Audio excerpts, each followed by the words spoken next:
En esta clase vamos a estudiar sistemas de ecuaciones lineales como el que están viendo en su pantalla, donde tenemos m ecuaciones y n variables o n incógnitas. Pero vamos a centrar nuestra atención en el hecho en el que no necesariamente n es igual a m. Es decir, en este caso vamos a decir que el sistema es rectangular. Es decir, podríamos tener diferente número de ecuaciones con respecto al número de variables. Entonces, si esto pasa, es decir, repito, podríamos tener el caso en el que n es mayor que m o n es menor que m. Entonces, cuando tenemos estos casos, le vamos a llamar sistema de ecuaciones lineales rectangular. Y vamos a estudiar qué pasa con las soluciones de estos sistemas. Entonces, recordemos que cuando n es igual a m, entonces estos sistemas de ecuaciones lineales son cuadrados. Entonces, aquí lo que significa es que tengo igual número de ecuaciones con el número de variables o incógnitas. Entonces, el sistema decimos que es cuadrado. Y entonces, a través de los métodos de eliminación de Gauss y del método de Gauss-Jordan, pues cuando nosotros resolvemos, y si este sistema cuadrado tiene solución única, entonces los pivotes siempre están localizados en la diagonal principal. Vamos a ver un ejemplo para recordar esto antes de seguir estudiando los sistemas de ecuaciones lineales rectangulares. Entonces, concentrémonos en este sistema de ecuaciones que está aquí en la pantalla. Entonces, si notan, tengo tres variables, entonces, que son x, y y z. Entonces aquí tengo n igual a 3 y tengo tres ecuaciones. Esta es la primera, esta es la segunda y esta es la tercera. Entonces aquí m es igual a 3. Entonces en este caso, cuando m es igual a n, pues decimos que el sistema de ecuaciones lineales es cuadrado. Entonces este sistema de ecuaciones lineales, cuando nosotros aplicamos el método de Gauss-Jordan, o el método de Gauss en este caso, que recordemos que el método de Gauss solamente termino de aplicar las operaciones elementales hasta que tengo una matriz aquí en la parte que no está aumentada tengo una matriz triangular superior. Entonces hasta ahí paro el método de eliminación de Gauss y como ya lo había comentado, si la solución es única, los pivotes están siempre localizados en la diagonal principal. Entonces aquí, en este caso, esta es la diagonal principal de la primera parte de la matriz aumentada. Y entonces estos son los pivotes, es decir, el primer número de la fila que no es igual a 0. Entonces, en este caso, como es un sistema de ecuaciones cuadrado que tiene solución única, entonces siempre voy a tener esta forma. Entonces, si aplicamos el método de Gauss y reducimos hasta que en la diagonal principal tengamos puros unos, entonces esto aquí, antes de terminar de encontrar la solución, pues ya sabríamos que la solución va a ser única. Y esto lo podemos ver pues terminando de hacer las cuentas. Entonces aquí vamos a ver que vamos a tener la ecuación x más 2 menos 1 igual, más 2y, perdón. Aquí voy a hacer, aquí tengo un pequeño error.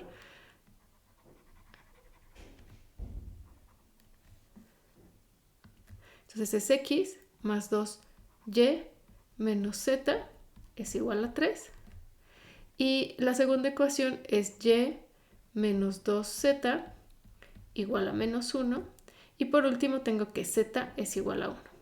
Entonces con esta reducción nosotros aplicando la ecuación 3 que tenemos aquí, sustituimos el valor de z en la ecuación 2 que es esta. Entonces tenemos que y es igual a menos 1 más 2 por z, pero z de la ecuación 3 sabemos que es 1, entonces esto es igual a menos 1 más 2 es 1. Entonces acá ya tengo que y es igual a 1, entonces aquí tengo que z es igual a 1, que y es igual a 1 y finalmente reemplazo en la ecuación número 1. Entonces despejo x, que es la variable que falta, x es igual a 3 menos 2 por y, que es 1, más z, que es 1. Entonces esto es igual a 3 menos 2 más 1. Esto es igual a 2. Entonces, pues tenemos la solución única, que es x igual a 2, y igual a 1 y z igual a 1. Y entonces, pues en los sistemas rectangulares sí tenemos soluciones únicas. Entonces, cuando estamos aplicando el método de Gauss, entonces en la diagonal principal vamos a tener todos los pivotes. Pero entonces ahora vamos a ver pues qué pasa en el caso de sistemas de ecuaciones lineales rectangulares, cómo se ven las soluciones o qué nos dice cuando aplicamos el método de Gauss o el método de Gauss-Jordan. Al final, cómo podemos identificar si los sistemas tienen soluciones o no.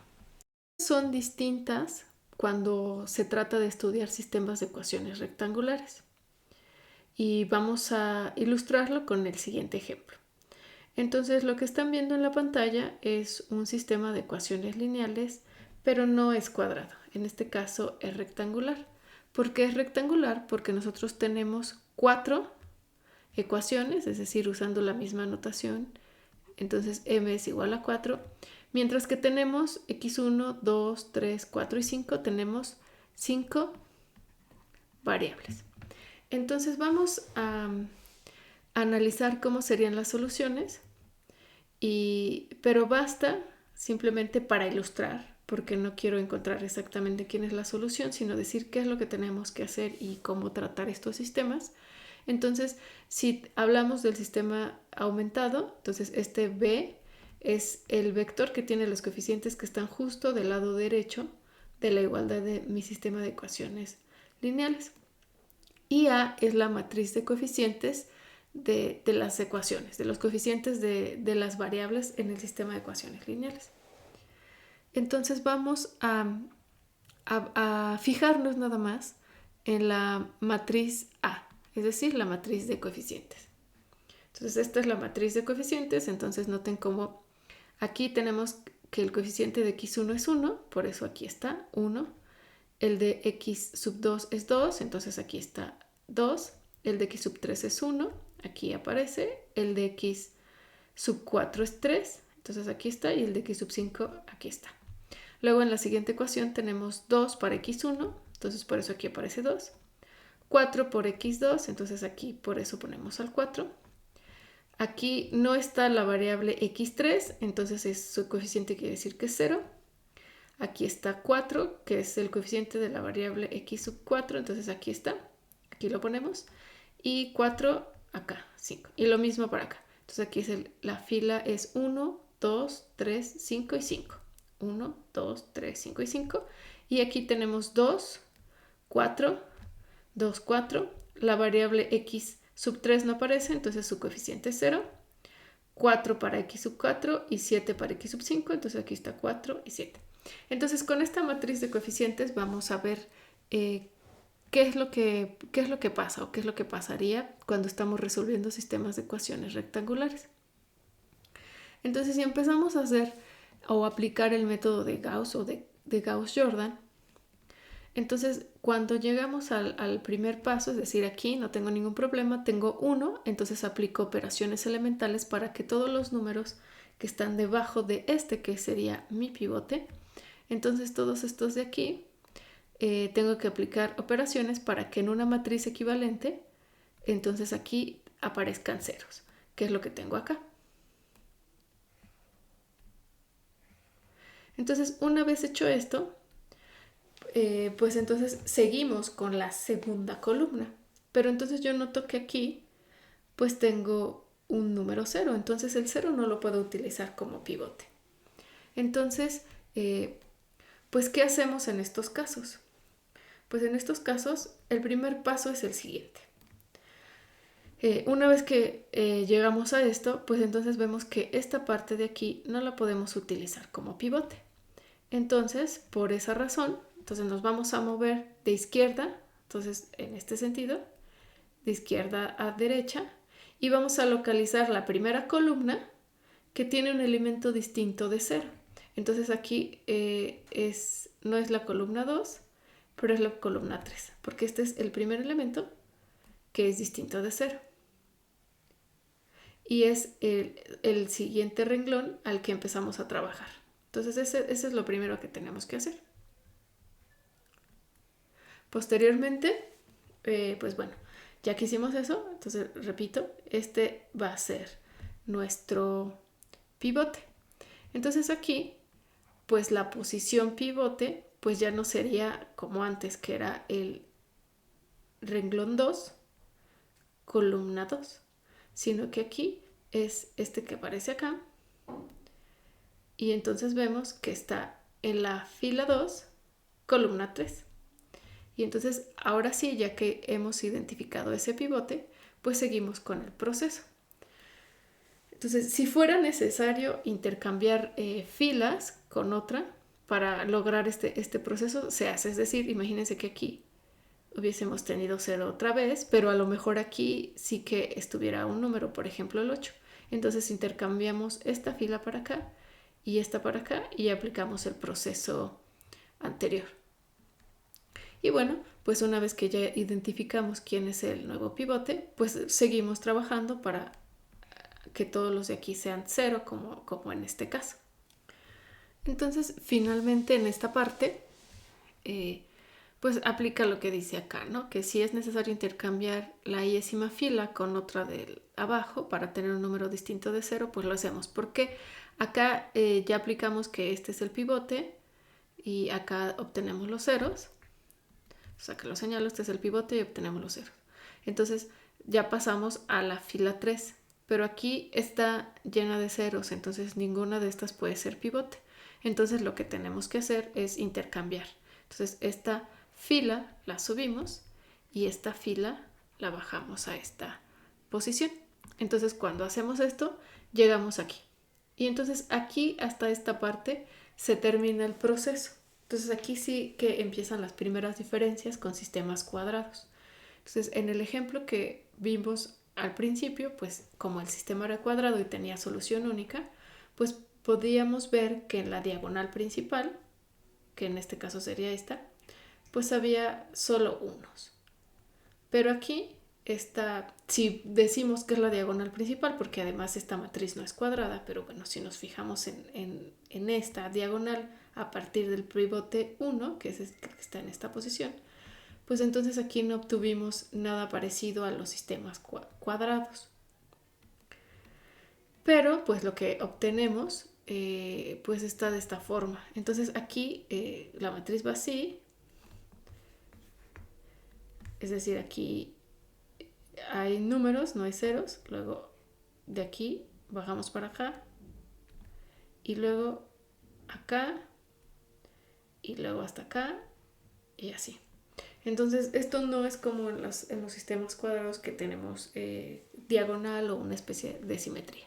De todos modos, hasta aquí se termina el proceso de eliminación de Gauss-Jordan y lo que tenemos en esta parte, a esta matriz también le vamos a llamar matriz escalonada por filas o matriz escalonada por columnas. Entonces aquí esta forma escalonada por filas o renglones, por filas o renglones nada más, no por columnas. Entonces aquí en esta parte, pues esta es una forma general, ¿no? Supongamos que es de un tamaño n por m cualquiera, aunque aquí está, hay pocos, pero entonces la idea de nuevo es decir que, pues, aunque sean sistemas rectangulares, nosotros aplicamos eliminación Gauss-Jordan para llevarlo, en este caso se ve así, a un sistema que le estamos llamando escalonado por filas o renglones, no por columnas, por filas o renglones. Y entonces aquí pues también unas cosas que hay que señalar es que el número de pivotes es igual al número de filas o renglones que son distintos de 0 en esta matriz.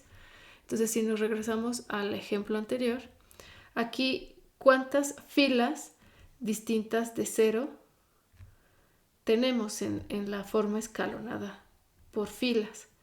Entonces acá esta es una fila distinta de 0. Luego acá, con otro color, marcamos esta es otra fila distinta de 0. Y esta de aquí que vamos a marcar con verde también es otra fila distinta de 0. Entonces aquí tiene en total 3 pivotes.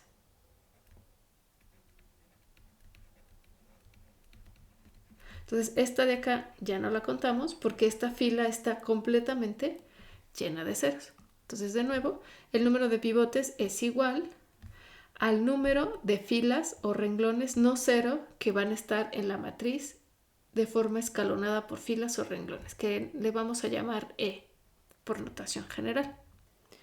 Entonces esto de la forma escalonada por filas o renglones de las matrices, y que en este caso estamos fijándonos en matrices que vienen de sistemas de ecuaciones lineales que son rectangulares, es decir, que el número de filas y el número de variables es distinto.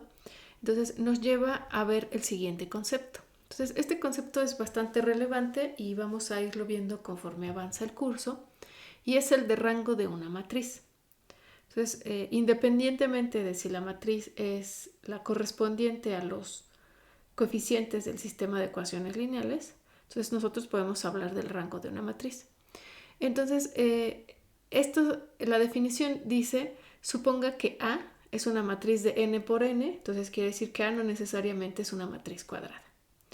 Entonces, es reducida por operaciones elementales a la forma escalonada, E. Entonces, recordemos que vamos a usar E para denotar la forma escalonada por filas o renglones de una matriz. Es decir, de esta forma que acabamos de ver aquí, como en el ejemplo anterior. Esta de acá es una matriz E, es escalonada por renglones o filas.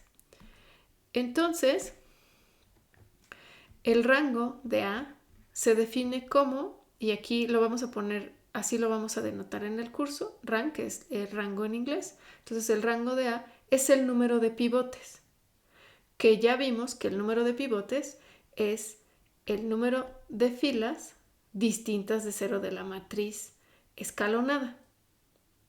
Entonces, cuando nosotros tenemos una matriz y queremos determinar quién es el rango, entonces lo que tenemos que hacer es a través de operaciones elementales de filas, llevarlo a una matriz escalonada. Y entonces ahí nos vamos a fijar en el número de filas que son distintas de 0. Y ese va a ser el número igual al número de pivotes, que es el rango de la matriz A. O también es el número de columnas básicas de la matriz A o que hay en la matriz A. Entonces vamos a ver qué significa esto de número de columnas básicas. Entonces las columnas básicas son aquellas columnas de la matriz A que contienen las posiciones de los pivotes. Entonces vamos a verlo con un ejemplo, qué es lo que esto significa. Entonces vamos a pensar de nuevo en la matriz que ya hemos resuelto. Entonces esta matriz, nosotros ya tenemos cómo es su forma escalonada, reducida por filas o renglones. Entonces es esta. Esta es la forma escalonada de la matriz A. Entonces aquí, el primer elemento de la primera fila que es distinta de 0 es el pivote. Luego vamos a la siguiente fila, que ya lo hemos ordenado así. Entonces el primer elemento, que es distinto de 0, que en este caso es menos 2, es el siguiente pivote. Y en la siguiente fila, entonces aquí no, no, porque estos son 0 y llegamos hasta acá. Entonces este, que es el primer elemento distinto de 0, es el pivote. Entonces esta matriz A tiene rango 3. ¿Por qué? Porque tiene 3 filas distintas de 0. Esta ya no cuenta, esta es solo una fila de 0. O equivalentemente es igual al número de pivotes, que tiene 3. Entonces el rango de A es el número de pivotes. Pero vamos al concepto de columnas básicas. Entonces aquí, en la primera columna, está el primer pivote. Entonces nos regresamos a la matriz A y la primera columna es la primera columna básica. Después, la segunda columna no tenemos ningún pivote. Entonces, la segunda columna de la matriz A no puede ser columna básica. Entonces, seguimos y en la tercera columna de la matriz A tenemos otra vez el pivote. Entonces regresamos a la matriz A y contamos columna 1, columna 2, columna 3. Entonces esta es también columna básica de la matriz A. Y luego regresamos. Entonces aquí está un pivote, en la segunda columna no, en la tercera sí, en la cuarta no. Entonces esta columna no puede ser columna básica. Y hasta el final, en la última columna, en la columna 5, está el otro pivote. Entonces regresamos a la matriz original y la columna 5 es una columna básica para la matriz A. Y entonces, bueno, pues esto, pues regresamos acá y entonces es el rango de la matriz equivale al número de pivotes de la matriz, que es igual al número de filas distintas de ceros de la matriz escalonada, correspondiente a la matriz A, claro, que es igual al número de columnas básicas que vamos a encontrar en la matriz A. Y si regresamos al ejemplo, aquí para esta matriz, columna 1, columna 3 y columna 5 son las columnas básicas. Tiene 3, su rango es 3. Si lo vemos en la escalonada, tiene 1, 2, 3 filas distintas de 0, su rango es 3. Y si nos fijamos en los pivotes, tiene 1, 2, 3. Entonces todos son equivalentes porque todos es una forma de definir el rango de la matriz.